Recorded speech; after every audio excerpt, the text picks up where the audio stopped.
राम काज करबहिं को आतुर। एक बार भरत, लक्ष्मण और शत्रुघ्न तीनों भाइयों ने माता सीता जी से मिलकर विचार किया कि हनुमान जी हमें राम जी की सेवा करने का मौका ही नहीं देते। पूरी सेवा अकेले ही किया करते हैं, अतः अब राम जी की सेवा का पूरा काम हम ही करेंगे। हनुमान जी के लिए कोई काम भी नहीं छोड़ेंगे। ऐसा विचार करके उन्होंने सेवा का पूरा काम आपस में बांट लिया। जब हनुमान जी सेवा के लिए सामने आए तब उनको रोक दिया और कहा कि आज से प्रभु की सेवा बांट दी गई है, आपके लिए कोई सेवा नहीं है। हनुमान जी ने देखा कि भगवान को जम्हाई आने पर चुटकी बजाने की सेवा किसी ने भी नहीं ली है, अतः उन्होंने यही सेवा अपने हाथ में ले ली। ये सेवा किसी के ख्याल में ही नहीं आई थी। हनुमान जी में प्रभु की सेवा करने की लगन थी। जिसमें लगन होती है उसको कोई ना कोई सेवा मिल ही जाती है। अब हनुमान जी दिन भर राम जी के सामने ही बैठे रहे और उनके मुख की तरफ देखते रहे, क्योंकि राम जी को किस समय जम्हाई आ जाए इसका क्या पता। जब रात हुई तब भी हनुमान जी उसी तरह बैठे रहे। भरत आदि सभी भाइयों ने हनुमान जी से कहा कि अब रात में आप यहाँ नहीं बैठ सकते, अब आप चले जाएं। हनुमान जी बोले कि कैसे चला जाऊं, रात को न जाने कब राम जी को जम्हाई आ जाए। जब बहुत आग्रह किया तब हनुमान जी वहां से चले गए और छत पर जाकर बैठ गए। वहां बैठकर उन्होंने लगातार चुटकी बजाना शुरू कर दिया, क्योंकि राम जी को न जाने कब जम्हाई आ जाए। यहाँ राम जी को ऐसी जम्हाई आई कि उनका मुख खुला का खुला ही रह गया, बंद हुआ ही नहीं। ये देखकर सीता जी बड़ी व्याकुल हो गईं कि न जाने राम जी को क्या हो गया। भरत आदि सभी भाई सो गए। वैद्यों को बुलाया गया तो वे भी कुछ कर नहीं सके। वशिष्ठ जी आए तो उनको आश्चर्य हुआ कि ऐसी चिंताजनक स्थिति में हनुमान जी दिखाई नहीं दे रहे हैं, और सब तो यहाँ हैं पर हनुमान जी कहाँ हैं। खोज करने पर हनुमान जी छत पर बैठे चुटकी बजाते हुए मिले। उनको बुलाया गया और वे राम जी के पास आए तो चुटकी बजाना बंद करते ही राम जी का मुख स्वाभाविक स्थिति में आ गया। अब सबकी समझ में आया कि ये सब लीला हनुमान जी की चुटकी बजाने के कारण ही थी। भगवान ने ये लीला इसलिए की थी कि जैसे भूखे को अन्न देना चाहिए, ऐसे ही सेवा के लिए आतुर हनुमान जी को सेवा का अवसर देना चाहिए, बंद नहीं करना चाहिए।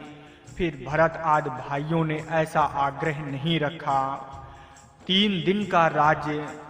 एक राजकुंवर थे, स्कूल में पढ़ने के लिए जाते थे। वहां प्रजा के बालक भी पढ़ने जाते थे। उनमें से 5-7 बालक राजकुमार के मित्र हो गए। वह मित्र बोले, आप राजकुंवर हो, राजगद्दी के मालिक हो, आज आप प्रेम और स्नेह करते हो, लेकिन राजगद्दी मिलने पर ऐसा ही प्रेम निभाओगे तब हम समझेंगे कि मित्रता है, नहीं तो क्या। राजकुंवर बोले कि अच्छी बात है। समय बीतता गया, सब बड़े हो गए। राजकुंवर को राजगद्दी मिल गई। 1-2 वर्ष में राज अच्छी प्रकार जम गया। राजकुंवर ने अपने मित्रों में से एक को बुलाया और कहा कि तुम्हें याद है कि तुमने कहा था राजा बनने के बाद मित्रता निभाओगे, तब समझेंगे। अब तुम्हें 3 दिन के लिए राज्य दिया जाता है, आप राजगद्दी पर बैठो और राज्य करो। वो बोला, हे अन्नदाता, वो तो बचपन की बात थी, मैं राज्य नहीं चाहता। बहुत आग्रह करने पर उस मित्र ने 3 दिन के लिए राज्य स्वीकार कर लिया। वो मित्र राजगद्दी पर बैठा और उस दिन खान पान ऐश आराम में मग्न हो गया। दूसरे दिन सैर सपाटा आदि में लगा रहा। रात हुई, बोला, हम तो राजमहल में जाएंगे। सब बड़ी मुश्किल में पड़ गए।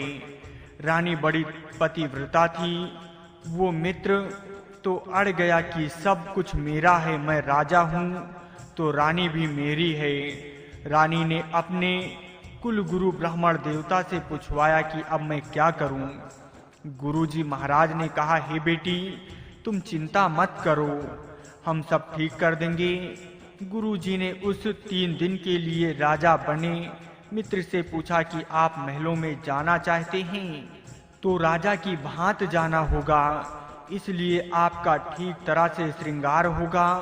उन्होंने भृत्यों को बुलाया और आज्ञा दी, महाराज के महलों में जाने की तैयारी करो, श्रृंगार करो। नाई को बुलाया और कहा कि महाराज की हजामत करो ठीक ढंग से। 3-4 घंटे हो गए, तब वो राजा बोला, ऐसे क्या देरी लगाते हो? तो नाई बोला, हे महाराज, राजाओं का मामला है, साधारण आदमी की तरह हजामत कैसे होगी? हजामत में लंबी कर दी, अर्थात बहुत देर लगा दी। इसके बाद पोशाक पहनाने वाला आदमी आया, उसने बहुत देर पोशाक पहनाने में लगा दी। इसके बाद इत्र, तेल, फुलेल आदि लगाने वाला आया, उसने देर लगाई। इस प्रकार श्रृंगार में ही रात बीत गई।